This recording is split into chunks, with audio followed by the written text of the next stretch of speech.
Fire extinguishers are one of the most recognizable symbols of fire safety. Found in homes, schools, offices, factories, and vehicles, these compact, powerful devices are the first line of defense against incipient fires. While their red cylinder shape is instantly familiar, few people fully understand how fire extinguishers work.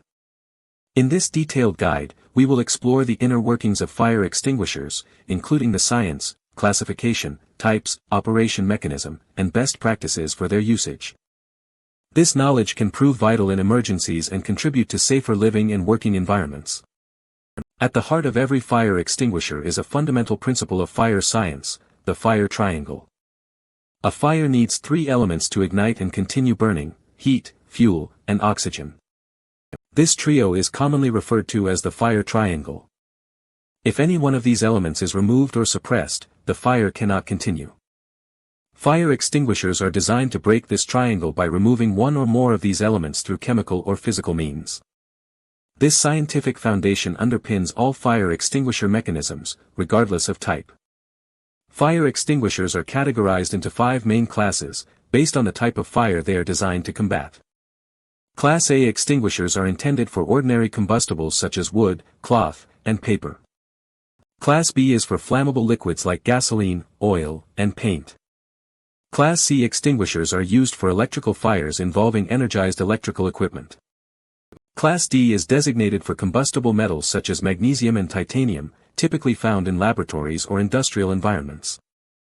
Finally, Class K extinguishers are used for cooking oils and fats, most commonly in commercial kitchens. Many modern extinguishers are multipurpose, marked as ABC, and are capable of tackling more than one fire class. There are several types of fire extinguishers, each employing a different agent to put out the fire. The most commonly used are water, foam, dry chemical powder, carbon dioxide, CO2, and wet chemical extinguishers.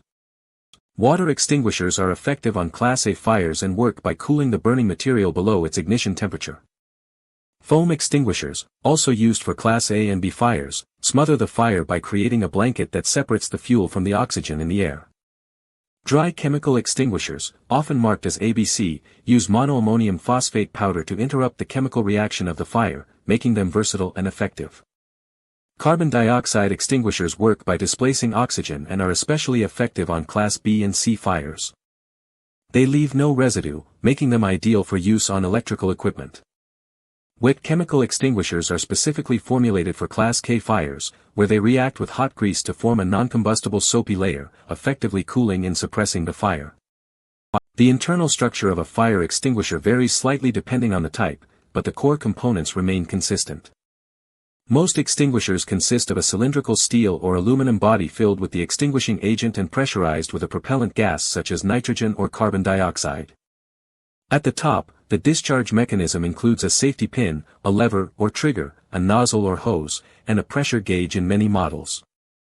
When the safety pin is pulled and the lever is squeezed, the valve opens, releasing the agent through the nozzle under pressure. The operation of a fire extinguisher is summarized using the acronym PASS: pull, aim, squeeze, and sweep. First, pull the safety pin to unlock the lever. Second, aim the nozzle at the base of the fire, not the flames. Third, squeeze the lever slowly and evenly to discharge the extinguishing agent. Finally, sweep the nozzle side to side across the base of the fire until it is completely out. If the fire reignites, repeat the sweep. It's important to remember that fire extinguishers are only intended for small, contained fires and should not be used when the fire is spreading rapidly or blocking your escape route. Maintenance and inspection of fire extinguishers are critical to ensure they work effectively in an emergency. Fire extinguishers should be inspected monthly for pressure level, nozzle blockage, physical damage, and the security of the pin and seal.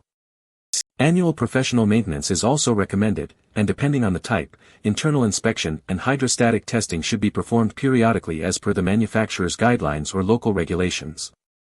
A neglected or non-functional extinguisher can be as dangerous as not having one at all. Placement and accessibility are equally important. Fire extinguishers should be mounted on walls in visible and easily reachable locations.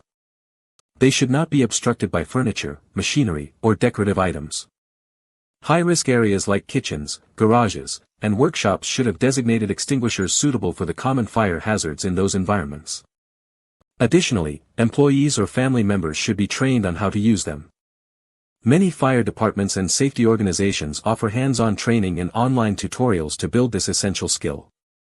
Modern innovations have led to the development of smart and compact fire extinguishers, including aerosol-based spray cans for vehicles and homes, and automatic suppression systems for server rooms and kitchens.